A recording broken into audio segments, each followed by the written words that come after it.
What's up, YouTube? So I posted a video yesterday on the Sigma 35mm 1.4 in the Sony E Mount. I got this lens just 2 days ago, and that first video was kind of an initial impressions video. Now I've had a little bit more time with the lens, and I just wanted to post a follow-up, share a little bit more footage and some images, and also do a different kind of an autofocus test. I did get a comment also that my first video was not in 4K, so this video is in 4K. Maybe you can see a bit more detail from the images that I'm getting.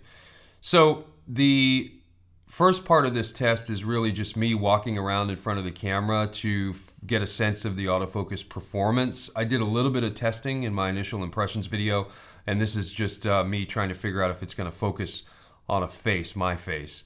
I'm not going to talk during that part of the video because I want you to be able to hear the sound from the lens. So it does make a little bit of sound when it focuses. It's not loud, but if you're using the internal microphone and it's a very quiet environment, you are going to hear just a little bit. So hopefully you can hear that on the video. And then I'll follow that up with a little more footage that I captured yesterday and some images. Also, a couple of notes before I show the footage on the autofocus test. So I'm comparing the Sigma at 1.4 to the only other lens that I have that is a 35mm, and that's the 28-70 3.5 to 5.6 kit lens that came with the A7III. So at 35mm, that's an f4 lens, so it's a little bit of an unfair comparison in that regard. You'll also notice that the footage from the Sigma lens is overexposed. I tried to use an ND on it, and there was some flare and ghosting because of the backlighting, and I'm afraid that may have been throwing off the autofocus performance, so I just didn't use it, and I think it's still a reasonable test of autofocus performance.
The next part of this is some footage that I shot this morning downtown nearby where I live, and also a little bit from yesterday. There was a fair here locally in town, and in the afternoon I went and took some footage there as well. I also took some still images, and I'll share some of those so that you can see what that looks like also.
Okay, so we're in Lightroom now, and I just wanted to show a couple of still images. This is a gray brick wall, and what's interesting, I think, about this image is just the vignette that we see at f1.4. So this is f1.4.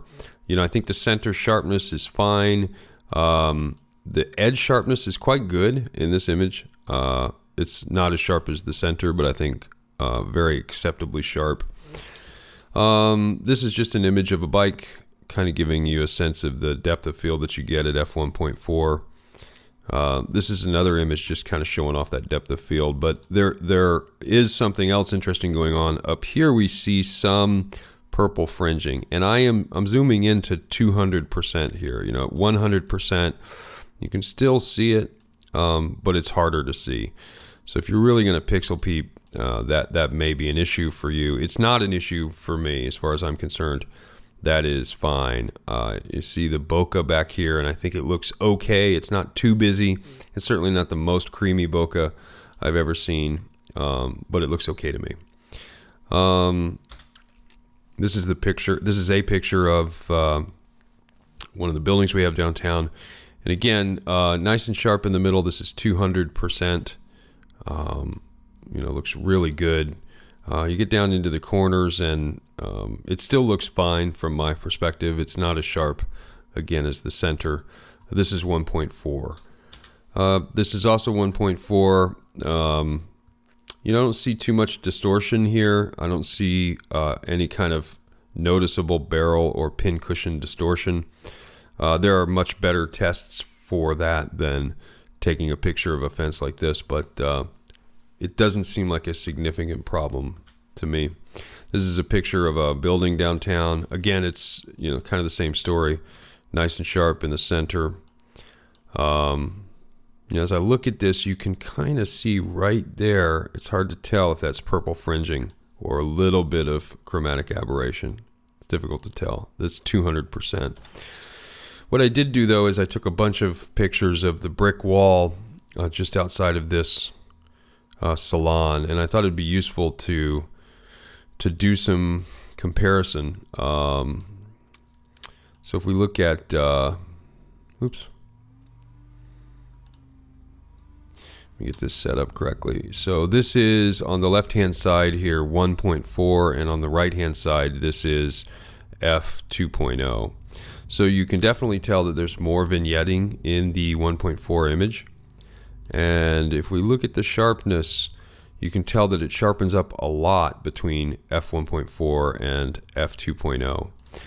If we go to 2.8, it gets even sharper.